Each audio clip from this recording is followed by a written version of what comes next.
Hi, welcome everyone. Nice to see you all. I'm so sad that last week we didn't have the opportunity to have the our interview, but today we have an amazing guest. So I hope you're pretty excited as myself. But of course, first of all, I haven't to introduce myself. I'm Yasmina, an intellectual property lawyer. But of course, you're not here to listen to law stuff. You're here to actually learn from people on the industry. So please welcome our amazing guest.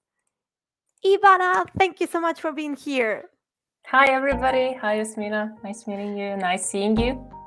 It's really nice to see you too because I'm pretty excited. I wanted so badly to meet you. And I imagine our audience as well. But first of all, for those who doesn't know you, they have to know that you are the head of innovation. No, sorry, of digital innovation in G2, one of the most important teams of all times. So my God, you have a huge profile. So before we start about to talk about your professional career, I wanted to know why you decided to enter in the esport industry. Yeah. Again, hi, everybody. Really happy to be here. I mean, it's actually a really long answer because since young age, I was really addicted to Lego. I was really addicted Oh my into God. learning new things and like building things, etc. I have an older brother, so I always did it with him. And then that, of course, transferred to like Atari games, to PlayStation. Then our first PC, we're like going into that. So I was in touch with gaming and creativity and building things since really young age. And that kind of transferred to the things that started interesting me when I was thinking about, okay, what do I actually want to do in life? And how do I actually want to do it? And where do I see myself building upon? So yeah, to be honest, that's kind of how it all started. Just through my love with gaming, I started working a bit more and more in the area, and yeah, ended up in loving esports and staying here for a while now. And I have to ask you if you, for example, you played this game from Lego, like the Star Wars Lego, all the video games that they have in relation with Lego. I'm curious. I'm curious if you play with this game. I mean, I have tried a couple when I was younger. Now, not my cup of tea. But Okay, yeah, okay. I like when I was really young. There was I don't remember the name anymore, but it was a really cool Lego game where you were delivering pizzas from one Oh place my to God. another and needed to fight like an evil boss, etc. So I am that old. I used to play games like that. We are there. I love it because I remember to play my first Lego game. It was with Star Wars, and I always remember because you can dress the stormtroopers with bikinis or something, and it was like, this is so funny. This is so strange, but it's amazing to know this is your start. Yeah. But before we're going to focus, because you have worked in so many enterprise, and you also, I think, you founded some of them. But I wanted to know about your experience here. Which jobs you love? Which one? Well, sorry, because my Spanish is arriving, and it's like, no, go down. Oh, good. Like I work in a company that has a lot of Spanish people, so if there's like a Spanish word coming, I most certainly have heard it, or I probably understand it. So like if it That's happens, great. all good. I will probably understand what's here. That's so great to know. It's in order to know how, because oh my God, when I saw your profile, you have been working in so many industries before that, and I wanted just to highlight those of them that from you meaning a lot. And what did you learn in these roles? So I am working Reactive now for I think around like 12 years, something like that. And 8 of those are more or less connected to esports. I have founded a company that was actually organizing esports tournaments online and doing rewards, etc., which actually got pretty successful. It was my first startup, and it got listed to the Australian Stock Exchange, which is Wow. currently on. So yeah, it's a huge success. And I mean, that one personally would be my favorite just because it's like my baby in a way that grew up and like became really successful and everything. So that one would be something that I think is just my personal favorite. But of course, second to that has to be G2, where I'm currently working in, which is just because of the like I'm every day surrounded by awesome talent around me, and that's something that cannot be replaced. And it's just like something that I love seeing. I love meeting the people I work with. I love talking to them, etc. So those two are kind of something that is currently, until now, the two that meant or mean the most to me. Oh my God, because I wanted to know more about this baby that you have. Why you decided to do it? And because you have to be very courage to start your own, you know? I admire that. How this Yeah. idea come about? Thank you. So I actually was working for a couple of years in different business and marketing roles. I actually have a master's in business and marketing in general. So that was something that I was close to. And a part of those years, I was doing a lot of advising. It kind of started with friends' companies and then friend of a friend, etc. So after doing advising for a while, and actually being in love in esports, I got approached by a person that actually became my co-founder in that startup, because he was looking for somebody from marketing and product perspective that he could work with. He was pitching to me the idea of online or organizing esports tournament, etc. And at that point, you kind of had ESL that was organizing mostly everything, and everybody else was smaller. There was just a couple of different organizations that did something, but not to the scale that we wanted to do it.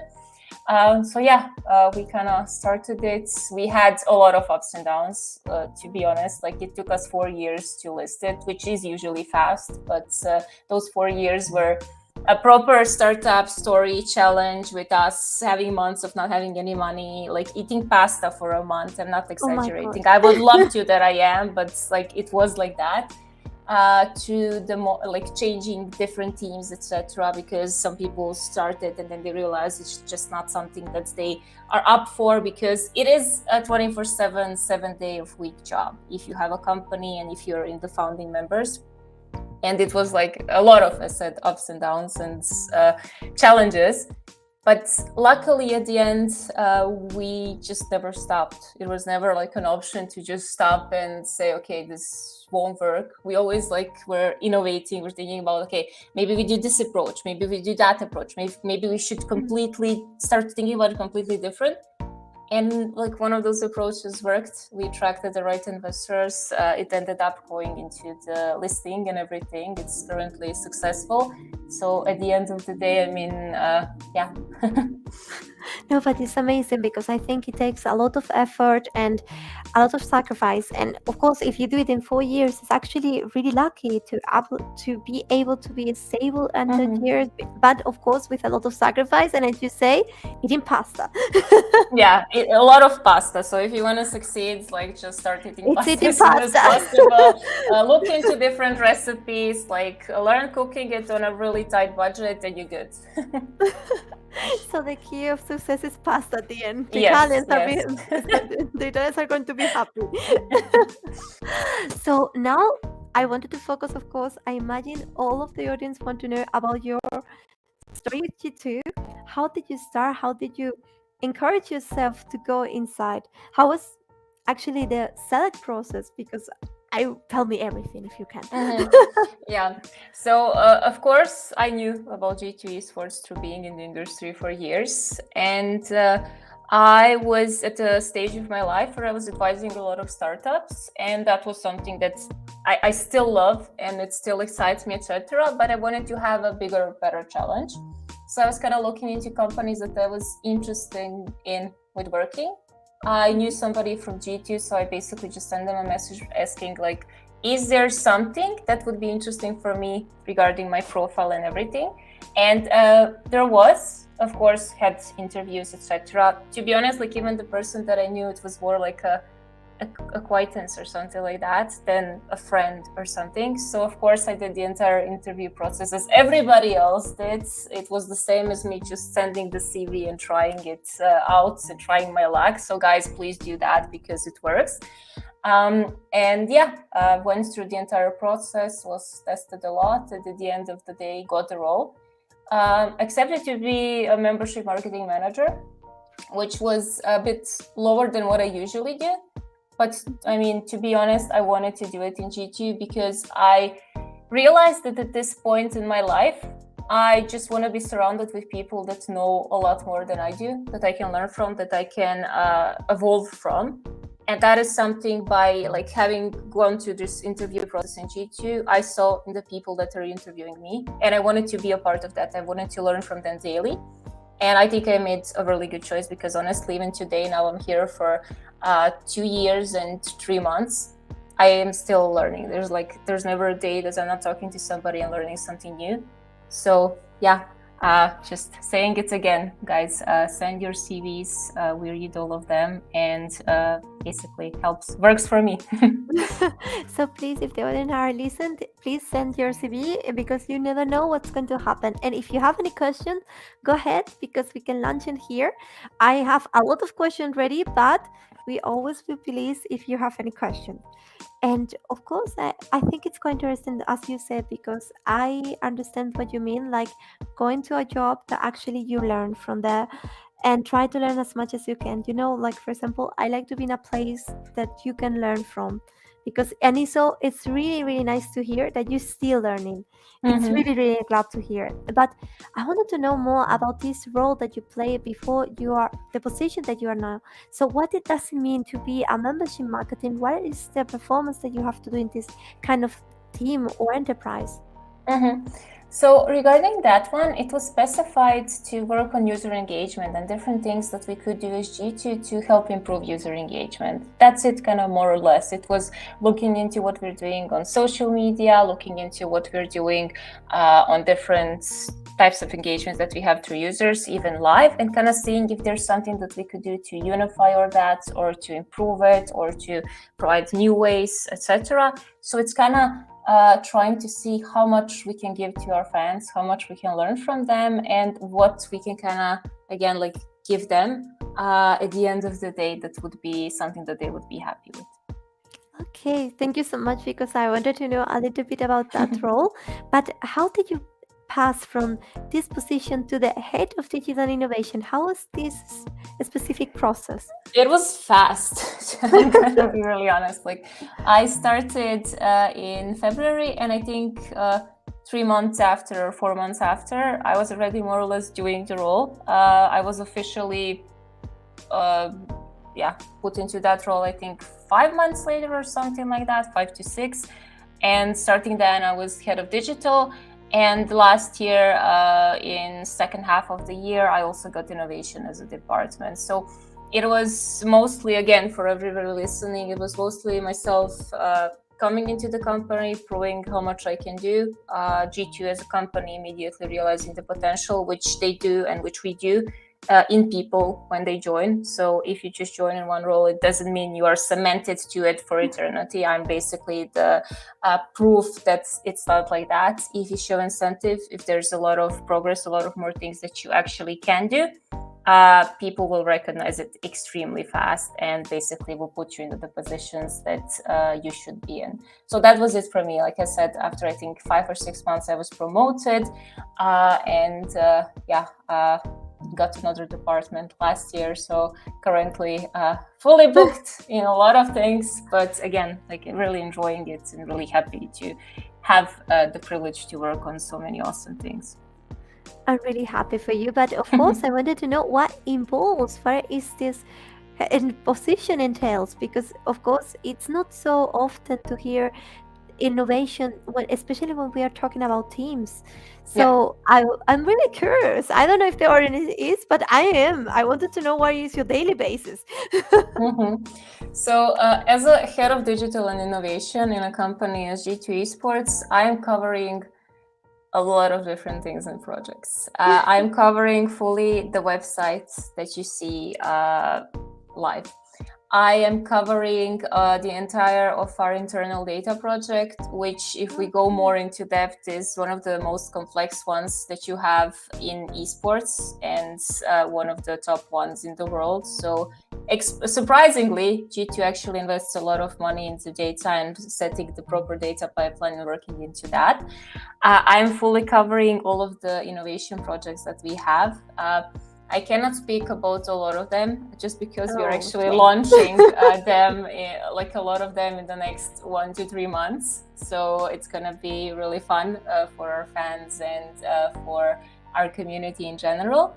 And that is also connected to some community or fan products that I'm also in charge of, plus the crypto and NFT strategy that we have and the project that we have under that one, which is called Samurai Army. So that's kind of it in short, I think, with everything. It's And a lot. yeah, it's a lot. And how my day looks, I mean, it's supporting a lot of people. It's working on a lot of different strategies. It's even starting new strategies and projects. So it's from daily meetings that I usually have in the mornings with syncing with different departments or different parts of my department to kind of know if there's something that I can help them with and something that I can advance them with, to actually going in depth with features and building out different tech features that we do and scoping them out, working with tech on what will be the best solutions to actually implement those features, to doing business analysis for new projects that we have, to going through data, different data research that we did, especially if it's high-end, reading it, checking it, and kind of saying what we can learn from it, to, of course, a lot of management related meetings that have to be a part of this because G2, of course, as a company needs to be in sync, plus, of course, the strategic meetings on how digital innovation is going to advance the company in X amount of years, what are our plans, what is like the overall strategy that we have, and of course all of that needs to be combined with other departments. So it's a fun week. It passes really fast. For everybody, it passes really fast. My days are just flying by, but it's a fun week because to do this, you have to be you have to really want to kind of do a lot of context switching and want to work on a lot of different projects, because that sometimes can be exhausting if you're not used to it. So it does take a lot of time and energy, etc. But it's really rewarding and it's really good in a sense that I never get bored. Like, there is no point. No, We it's have not innovation, possible. so every day we can theoretically, of course, we don't do it that often, but we can theoretically add a new project. We can work on it. And I also love doing business analysis. So I also work in part of the projects that we have in innovation. So it's that's like my day, my weeks, etc. And as I said, it's really, really fun. No, it's really interesting because I wanted to know an insight, and you give me an insight. Of course, it's a lot. I have to process all of it, and I was Mm-hmm. really curious to know how you decide to go for one project and another. But now I understand, and I see how much you are involved with, and I imagine Mm-hmm. all the team that you have behind you. Because of course, there's so much things to take into account. But if you can tell me two things that you love about your job and one Mm-hmm. thing negative that you can tell me about your position, what will what will be? Um, We are going I to mean, always I people love the delight. people. Yeah, honestly, like I love the people. Like, that is for me the best thing about my job. I love the people that I'm working with in my team. I love the people in other teams. I mean, G2 is an environment, as said, like, it's not just, there's so many really good people that I'm learning from. Hmm. And that's the best thing of it. Like, hands-on, that's always going to be the best thing for me. But it's also those people are really supporting. So if I'm like stuck, if I don't understand something, and again, for everybody listening, this is fully normal that in whatever role you are, that you don't understand everything, that there's going to be people that are smarter than you. And that's awesome if it's like that, because you can learn. So at any point, if I am stuck with something, whoever I ask is going to help me.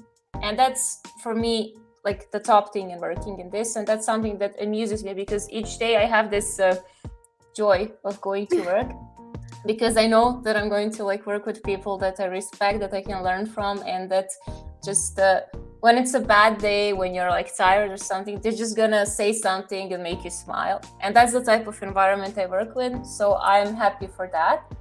And the second thing would be just the variety of things that I'm working on. Because as said, like I just love chaos in one sense.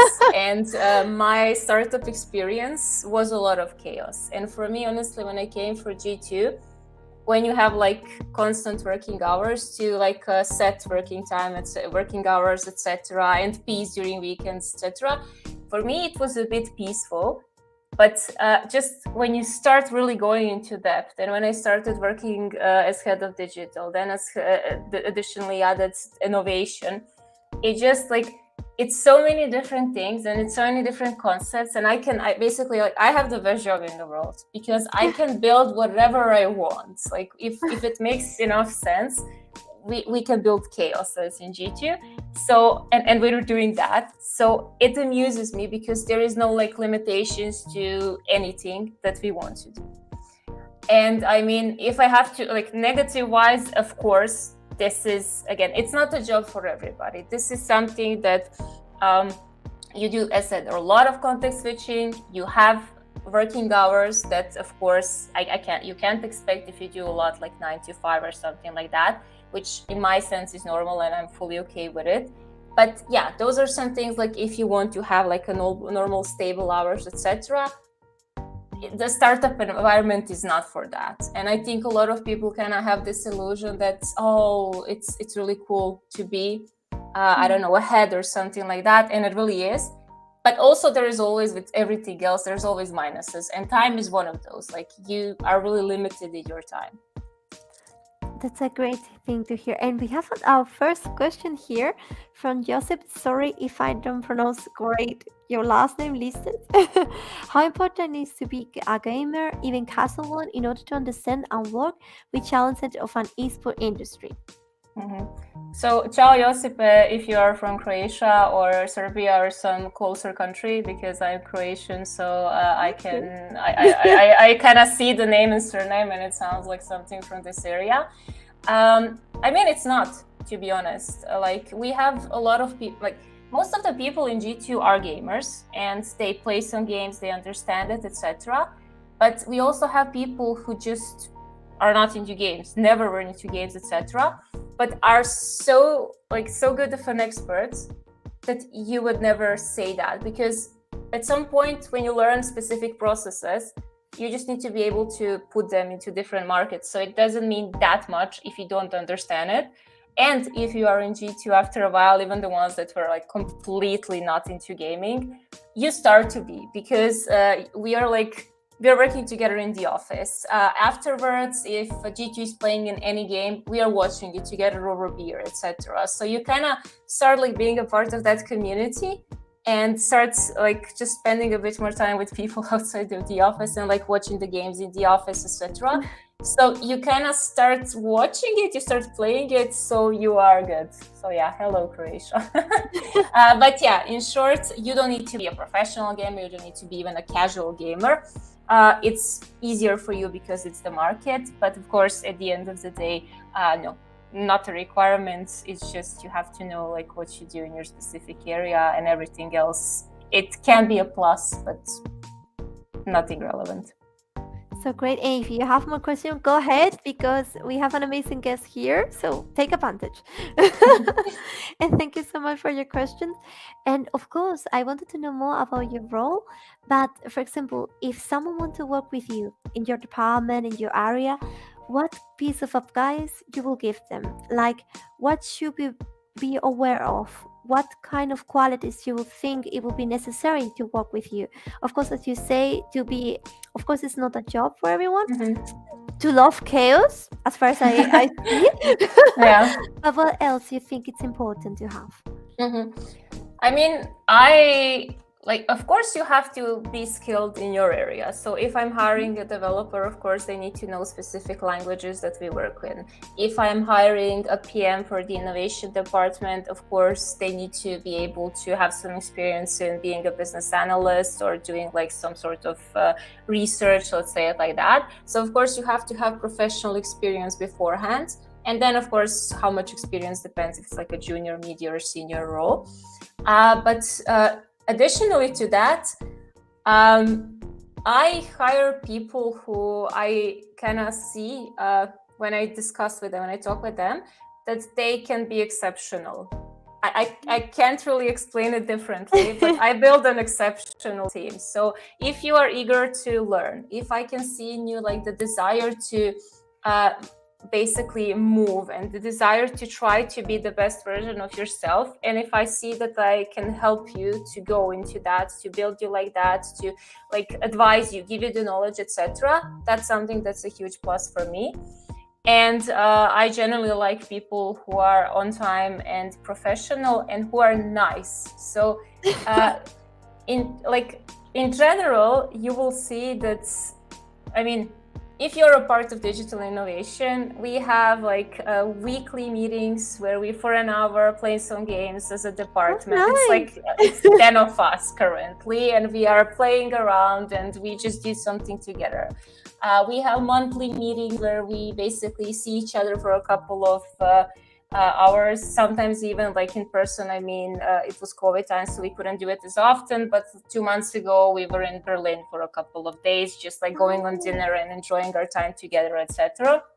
So it's just I need to see that you're a right cultural fit, that you will be somebody who is a nice person, who is engaging, etc., and of course that you are knowledgeable in your field, and that for the things that you're missing, because everybody has things that they're missing. Like I have a lot of things that I'm missing that I need to improve, learn on, etc., and that's completely normal. I just, when I'm talking to you, I kind of need to know, okay, he has the right attitude, so that means that with this attitude I can actually help you become like the best version of yourself that you can become in G2 Esports. And that's my only goal with people that I hire, that they are, when they join G2 and when they grow a bit, that they are like the best versions of themselves, and that I just, and my other managers or leads, etc., are just hiring and working with the people inside of their parts of the department to make them the best versions of themselves. And at the end of the day, that you're all having fun doing so, because I don't believe that if you are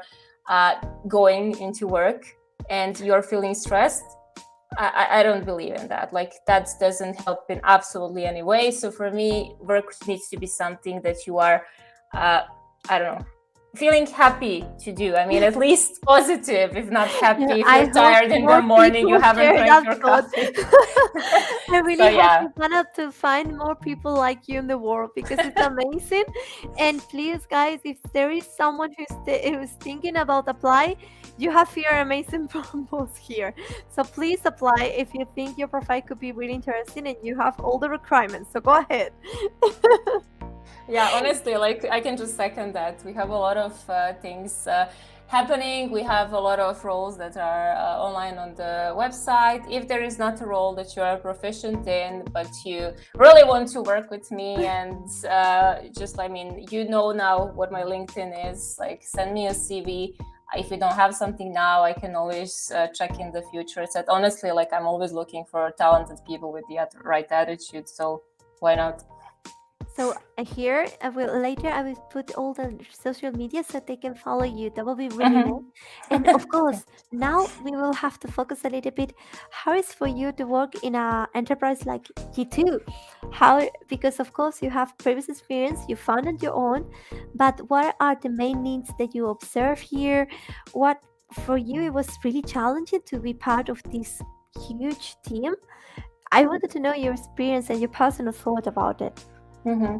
I mean, previously, for the first couple of years, I used to work in corporations. So I actually worked in bigger companies, and then going to startups, it came to smaller. Then again, I worked in a bigger company between my company and G2 Esports. You have tried everything.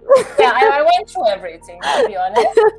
And I mean, difference-wise, I always think it kind of depends like what you like as a person. I think that some people are just born to be in corporations, to have like this set mindset, to have like set time, set rules, etc. And that works for them, and that's awesome. Like honestly, that's not a bad thing. Like if you're that type of person, that's extremely awesome. And then there are other people who like to sip their coffee in the morning a bit longer, like to have flexible hours, like to have a bit more relaxed conversations when in work, etc. And don't mind that much that everything needs to be set in stone, which is where startups thrive in the sense that they usually are not that set up. I mean, G2 is currently in between, because G2 is, I mean, we call it a startup, but in my opinion, it's not there for a while now. I mean, G2 just became Right now, profitable for it's this year. really Like huge we right have, now. I think, over 200 and something employees now at this point. So we are a company. So for me, I mean, I think it kind of depends personally what you're into more. I prefer chaos, as I said.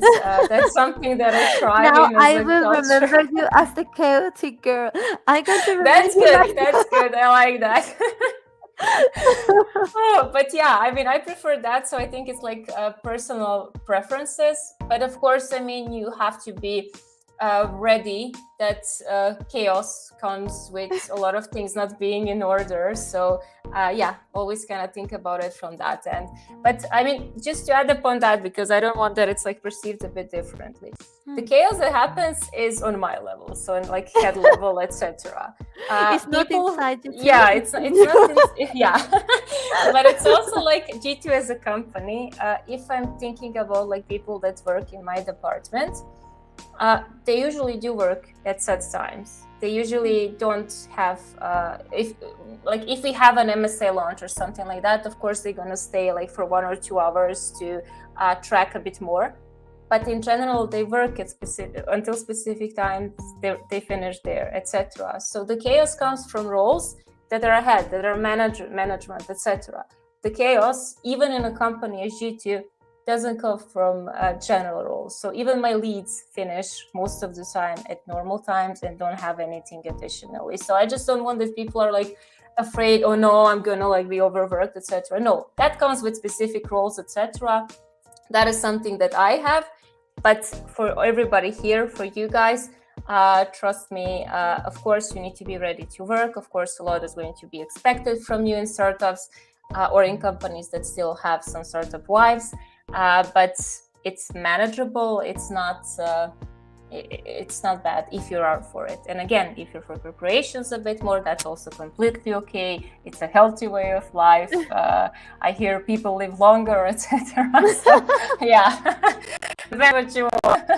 I love it. I love the concept. I love the idea. I think it's much better than, for example, guys, if you're a lawyer or you have a legal profile, you imagine law firms can be the worst. So we have internally lawyers that we work with that are hired like directly in G2, and they actually really love it because it's a lot of different concepts they go through. So absolutely every department that we have in G2 Esports, they need to know legally what is behind to be able to support. yeah, So yeah, honestly, I think it's really amazing for lawyers because you kind of manage to, in a really short time, go through a lot of different products and projects and understand a lot more than you would probably in a bigger law firm. I think the same. Sometimes they have this concept about going to a big law firm because, of course, you think that you're going to learn a lot. But at the end, because it's a law firm and a huge one, you will be stuck in one area. So I think it's a great opportunity. Maybe in the future we'll see my CV. You don't know. Ivana, you don't know. Yeah, I mean, would be happy to hear so, honestly, to see it, etc.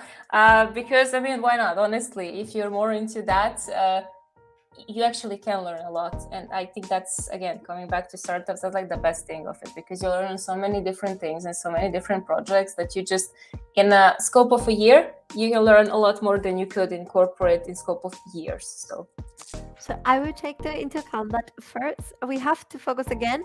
And the next question that I would like to ask you, it's more from your experience too. Those projects that have meant a lot for you, which one are being your favorite, or the case or some success story that you want to share here, and it's for Fitness Life. So go ahead. I mean, when I came here, in all honesty, we had a lot of issues with our shop because we just had too many people coming to the shop. So I think one of my first successes and favorite projects was the restructuring of the website that we currently have. No issues, fully changed, everybody's happy with it, etc. The design was upgraded, so it was like my first bigger project in G2 Esports, and I'm extremely happy on how that one went. The second one was data usage in G2, because even before myself, G2 was utilizing and using a lot of data and having a lot of different sources to try to learn more about the users and utilize it. But just, I think, with myself and then my internal team, who is absolutely awesome, all of us from tech and from data perspective, because we have internal data analysts, we have internal developers and tech personnel that is actually working on all of this, managed to group all of the data sources that we have, put them in one place, and then basically put them into a BI tool that we're using now and giving data on a daily basis to absolutely every department. So currently G2 has daily immediate ad hoc accessibility to any form of data that the specific department needs. So that's something that's, I mean, as far as I know, absolutely non-esports companies have, and not a lot of companies, again, in the world have. So G2 is that advanced into this one. And the third one would be innovation, because we actually build like a full process behind that one. We have an innovation pipeline in which we are having a process of how we are receiving projects, how we are doing full internal business analysis, such as treating them like a startup project. So we are doing KPIs, we're doing monetization, P&Ls, etc. So it's like going fully into all of this, then approving it, and then putting it also as startups into like pilot phases and implementation phases, where we are actually like going the full product scope from start to end and introducing new projects like that one. And those are like my three favorite. And to be completely honest, without my internal team, who are awesome people, I'm not gonna name all of them because it would take time, but trust me, like whoever you see, not just in digital innovation, but in esports, but now just like regarding those three projects in digital and innovation, they are extremely awesome, and without them I wouldn't be able to do this. So yeah, those are the three projects I'm most proud about, and I managed to do them because I generally have really exceptional people in in my team and in general in the company who help support those.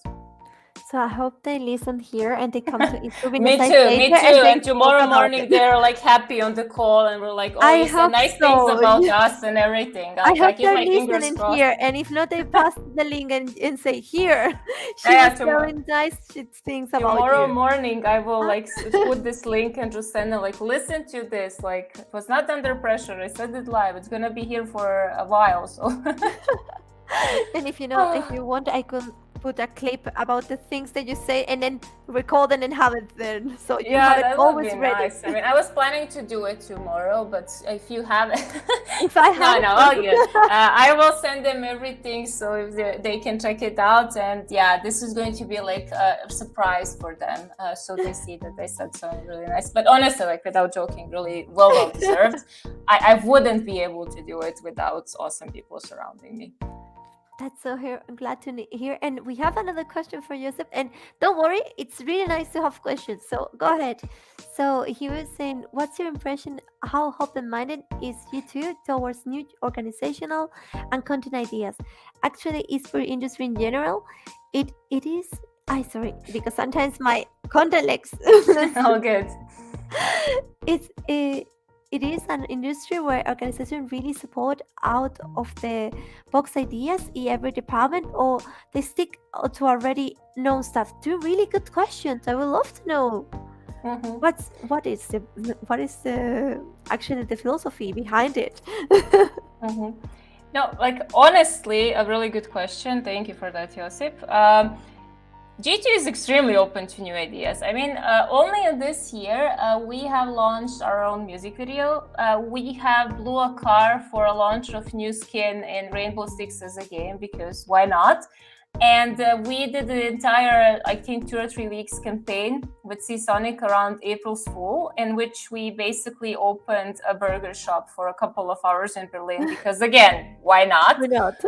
So I think kind of we're really open-minded towards like new ideas, towards like the bigger the better, the crazier the better, etc. And that's something how we thrive. So to be really honest, the crazier we can get, that it's something that we feel comfortable internally, we are open for doing it. So there is no limitations to creativity or innovation and anything connected to that. Like everything, if it makes any sense, and if it's like something concept-wise that could make sense, everything passes. Like I just did like a couple of these, but I mean, last year we rented a plane to fly over Berlin for Valorant Masters that had written, sorry for me cursing, fuck Sentinels, because Sentinels was the team that we were fighting against in Valorant. So we go to that length. So I don't think there's something that is crazy enough. And to answer like the second part of your question, I mean, in my experience, again, with different organization, I never had the moment or point when somebody was like stopping a really good idea or thinking that it's too crazy or too innovative or something like that. Everybody always like explores it and checks it out and looks into it a bit more in depth. And actually, if there's any possibility to do it, tries to do it as much as possible. So the crazier out of the box idea, the better. And I mean, also not just keeping it in content, like the same goes through the entire G2 as a company. Like whatever we can improve, whatever we can do better, different, more entertaining, we do. And we try and we talk to each other about it. And we actually try to always do better and bigger, etc. So honestly, from my experience, no limitations. However, I mean, as long as, of course, it's something that it's not like really, I don't know, burning a street down or something, fully open to do as much as we can that it makes sense with the concept. That's great. And please, Joseph, if you have more question, go ahead, because I'm really pleased to see questions here. And that was a really good one. And actually, I think it's quite related with this next one that I wanted to ask you, because we were talking about innovation, and it's not so often something that we see in other teams. Of course, I think you were saying before that, for example, of course, teams are trying to have like a solved situation, and they are trying to have a fixed situation in the industry. So before that, they are not going to focus on innovation. But why do you think it's important that once they have it, try to do some department and focus on try to innovate, try to be involved or engage in this area? What are your thoughts about it? So yeah, we were discussing beforehand how G2 actually invests a lot in innovation and does it for a while now, and how not a lot of companies do so because, to be honest, they're still in the process of establishing the brand, establishing their identity, like looking into content that works with them, which is completely normal. But it's just G2 for a while is now a step ahead. Like G2 is thinking about innovation for the past couple of years. We just have a pipeline and everything set end of last year, let's say it like that. But even before that, we were introducing innovation projects and we were working on them, etc. It was just now we decided to kind of have an established process. I think it's extremely important. I think that this is the future, that absolutely each esports or in general brand is kind of having like, I mean, maybe it's more familiar for most of the people, like research and development department, in which they are actually looking into, first of all, how they can improve existing things that they have, and second of all, what are the areas that could make sense for them to grow, to be a part of, etc.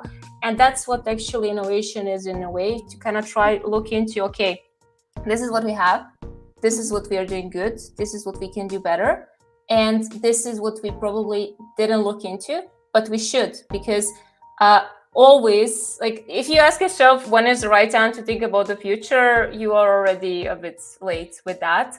That's you true. you need to kind of always know where you see your brand in 3 and 5 and 10 and 20 and 50 years. Like, what do you see your brand becoming? And for G2, our vision is performances that captivate the world.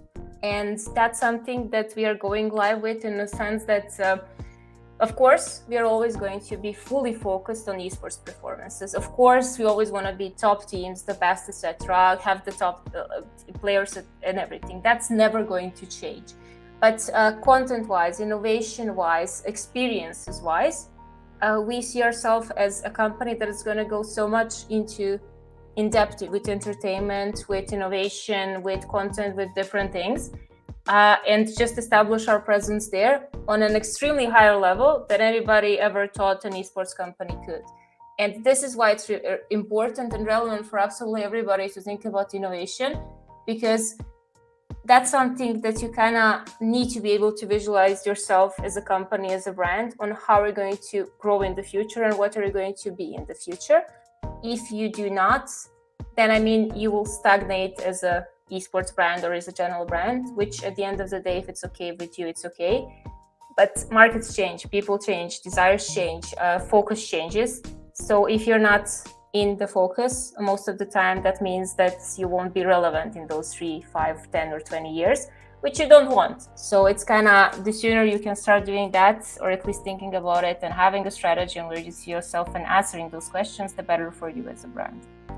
So much better, especially because we are talking about esport, and I think esport is quite related in somehow with the evolve of the industry and so much about technology, because we see all these metaverse, NFT, and all these teams that are trying to be engaged with these areas, and I think it's quite fascinating. And now I would love to talk about one of the projects that I hear from G2, that is Summer Army. So I wanted to know how this idea come from, what is the project involved. Of course, I heard a little bit, but if the audience didn't heard, maybe they would love to know more. Yeah. So even before there was a boom in NFTs, etc., there was a lot of talk about blockchain technology and what it could bring us in G2 Esports. We were discussing it even now it's 2022, even in 2020. So when I joined, we were already discussing this and already thinking like, how do we visualize ourselves? How do we utilize it, etc. And then last year, we formed an internal team and started building like a project on how we actually visualize ourselves entering this market and trying to learn as much as we can from it, but trying to learn with a really good project that we see just growing and that we see having an active community in. And that's kind of how Samurai Army was something that just popped in our head. We started working on the lore. It was like a bunch of people just brainstorming. What if a samurai is this? What if it's that, etc. So honestly, it was awesome. And it ended up with ourselves doing the designs internally. We have an awesome artist for this. And just thinking, okay, we want to launch it to learn. Like we want to launch it as soon as possible to start building the community, to start talking to them, working with them, etc. And that's kind of what we did. In the meantime, we partnered with Metaplex or Solana in general. And I mean, we can discuss that one also a bit further. But they enabled us to support also from the tech perspective what we wanted to do. So we decided, okay, let's go ahead. As I said, we do a lot of data analysis. So of course, we were aware that gamers are not a fan of crypto, NFTs, etc., which is why we didn't promote it to them. We didn't create this project to push it on our team and be like, okay, now love this because we did it. No, we created it because we really, really believe that we should be exploring new tech, that we should be learning about it, like trying to do a couple of different projects in different areas and grow from them and reach new audiences and explore them, etc. And I'm actually extremely glad that we did, because we have something less than, I think, 30K people on Discord. They're active. We just finished our first gang wars. So we built a social community around people who love games and also love crypto, separated from our own brand and our own community. So we don't, again, push it on them because we fully understand that they don't want it.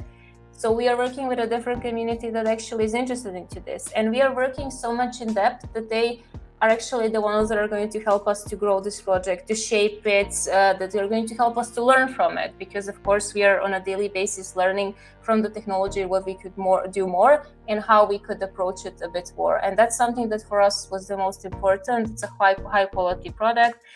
We are doing a lot more in the future that we're going to also announce soon regarding it. And yeah, it's gonna be really fun. So yeah, honestly, an awesome team with people who are passionate, combined with the tech that we wanted to put behind it and learn from, created this project. And I'm extremely glad that it did, because it resulted with an awesome crypto enthusiast community that's like we are working with and playing with on a daily basis. And that's what we ever wanted, to have a community we trust that can help us build this and show us the directions that we should be going in. And we have a question that it actually I was going to do it. I was going to do this question, but Joseph take the advantage. So go ahead. And what's your opinion on the metaverse and blockchain games? Maybe blockchain esport in the future? I generally love it. I actually saw even some of a lot of the games that were not released. I actually saw them, and I think it's extremely awesome what games are trying to do and starting to do in this area. So I think it's going to be more and more blockchain related games. For esports, I mean, there's a couple that are happening, and again, Axie Infinity is one of the most famous ones, and everybody's playing there, etc. But to keep it a bit more in center currently, just the level of engagement that you get when watching League of Legends or Counter-Strike or even StarCraft, it's not the same as when you watch Axie Infinity. So that's the current level that you have there. I would say it's more like Axie is more for me like Hearthstone. So there is a lot of potential. There is a lot of games that have something. It's just currently the level of the competitiveness is not there, that it's something that it's highly engaging. Could it be? Should it be? Will it be? I personally think yes, because again, I saw some internal projects that different companies are doing. I see the direction that it's going in, etc. So it would surprise me if there is no esports blockchain games in the future, because it would not make sense if there are no. But yeah, I mean, remains to be seen which one are going to be successful, which one won't, etc. There's for sure going to be people that are going to try it out. I think maybe it could be the future, and I see so many projects that are quite interesting, and we will see what at the end the future hold us, because we are actually in a, we will say, like growing state. So we will see at the end. But of course, I wanted to see an esport will be that augmented reality. I hope to see that. I hope to live that, and to see it really, really close. That would be really nice. I hope to have this experience in Ready Player One. I recently read an article that it was this technology I think it was in Japan, they were developing in order to feel like all the things that you're playing on, and also included the pain, and it was like, well, the pain I don't like it so much. They could have lived without that. But it was like, hey, it's nice to see there is this technology evolving and to have more immersive things. So that's nice. And of course, I wanted to ask you, Ivana, why with this Samurai Army project, why you choose from Solana platform? What it's different for all the platforms? If you can explain a little. Yeah. So again, we are listening to our fans. So we, of course, saw that a lot of people are complaining about the gas prices, about the environment, etc., which, to be honest, it's a completely valid complaint.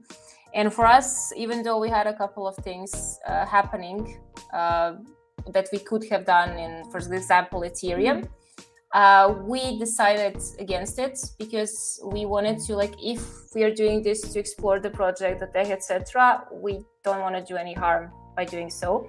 So when we were discussing it with Solana and Metaplex, I mean, their gas prices, which are the highest issue in all of this, were non-existent.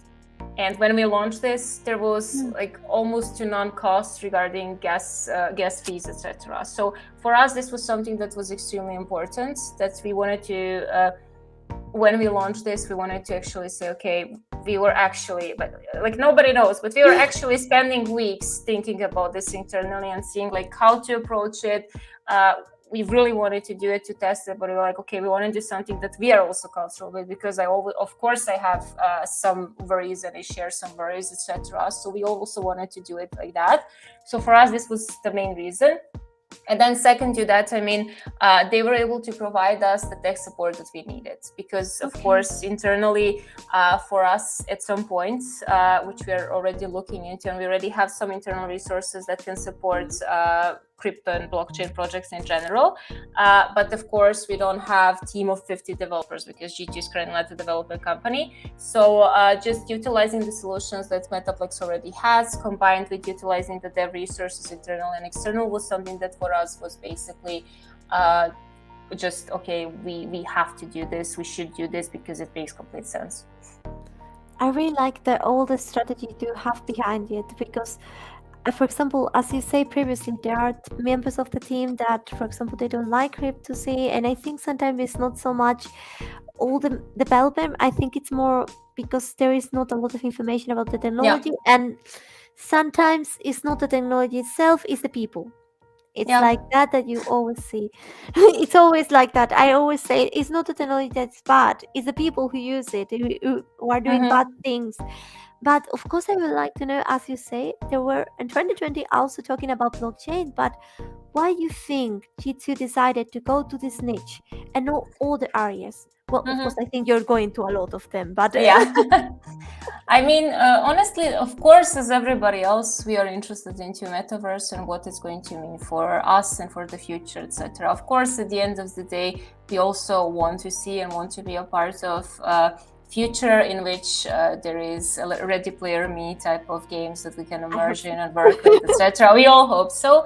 And I mean, to also give you a bit more feedback, like G2 already as a company has a strategy for 3, for 5, for 10, and actually even 20 years for our metaverse approach. We already do that. We did that years ago when it was even years ago, last year we already have it more or less. So this year we're just confirming it, but we are already there. So we already in the future see that there's going to be some value. So for us, this was just the first step of things that we want to test and do and try out around our own metaverse strategy, and see what actually is something that we will keep for the long run. Of course, we already have a couple of ideas and priorities, etc. We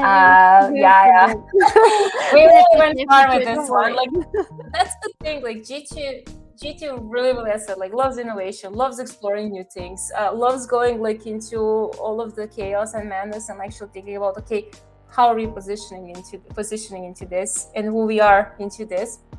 And that's what we are actually showcasing, and that's what we are doing. And that's why we decided to try out blockchain via this project and continue working partially on it.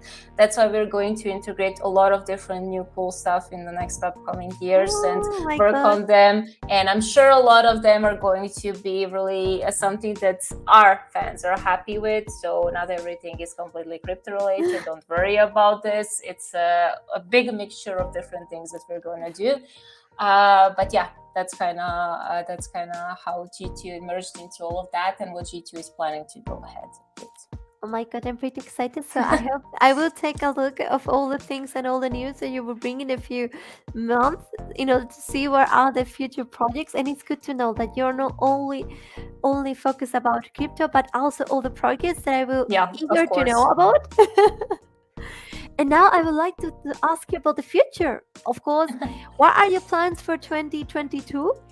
If you can tell me a little bit, if you can give me any exclusive here in Esports, if you can. If not, don't worry. So I plan to bring a lot more chaos into innovation. Great. So expect the unexpected at this point. We plan to launch, as said, in the next couple of months, some extremely user-focused, and that's G2 user-focused, so not related to crypto projects. So our fans are going to be extremely happy about those. And we are actually actively working on one of the biggest projects that G2 ever did, that it's going to start beginning of next year, which I can't talk about. So yeah, that's kind of going to be my lovely focus of this year. Hopefully that's enough. We'll see. And oh my god, I think it's going to be a lot. But also, and the other last question that I would like to ask you is how you foresee the esports industry in a couple of months, because we know it's evolving. So how you see it?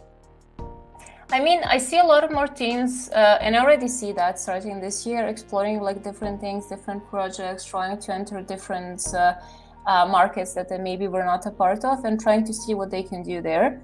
So I think that's going to continue. So if I'm not talking about like G2 specifically or one of the bigger brands, like smaller esports companies going into merch, going into a bit more quality produced content, going into a bit more investment into players, etc. That's something like from a lower basis, let's say like that I would see for this year.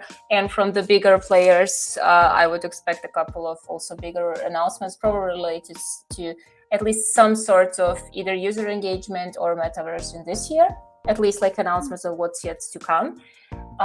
So yeah, that would be like my short-term thing. And to be honest, like long-term, fully metaverse. Like if you want, Ready Player One. Ready Player One. Because if at the end of the day you want to be sustainable, you want to be a company that is well established, well in doing absolutely everything, you should invest a lot more money into data. If you have not started, you should invest a lot more money in innovation, and you should try to, you don't need to like build everything from scratch. You don't need to invest a lot if you don't have to, but at least like start to establish your presence, working with some partners, etc., and trying to like figure out who you as a brand want to be in 3, 5, 10, 20 years. And I think that's something that is like the main point, just answering who do you as a brand want to be in next years. So we will see what the future holds us. And if there is any other question, please go ahead, because if not, I will have to say goodbye to you, because it has been really nice, but I cannot retain you here for much longer because of course you have to have dinner and so on, and have time in your chaotic areas and time. So thank you so much, Ivana, for being here, for explaining your role. It has been really interesting to see all the projects that you are involved and to see all the profile of G2. And certainly I would take into account to maybe in the future to send my CV if I think I could be of interest. Yeah, please do. Honestly, thank you for inviting me. Thank you for everybody who listened or is going to listen afterwards. It was a pleasure. I hope you learned something new, or I hope you started thinking about maybe some new things for your projects with companies, etc. And yeah, as said, it was a pleasure. And yeah, I wish you all a nice rest of the day, evening, wherever you are. Thank you so much, Ivana, and please follow her in all her social media. She's LinkedIn, Twitter, I don't know where else, but she has always interesting news in LinkedIn and in Twitter. I think it's more personal things. Yeah, a bit, but it's good. See you, Namit. See you, Ivana. Yeah, thank you, everybody. Bye. So thank you so much here for all of you, for all your questions. Joseph, it has been really amazing, all the questions that you did, and for our audience for being here. But please don't forget that we have more esports business live for the week. We have tomorrow, we have marketing, we have corporate, top tier, and so on and so forth. And please enjoy this week. And it has been really amazing to have this time with you guys. And we see you next week for more content. And I hope you enjoy our amazing guest today. So see you. Bye-bye.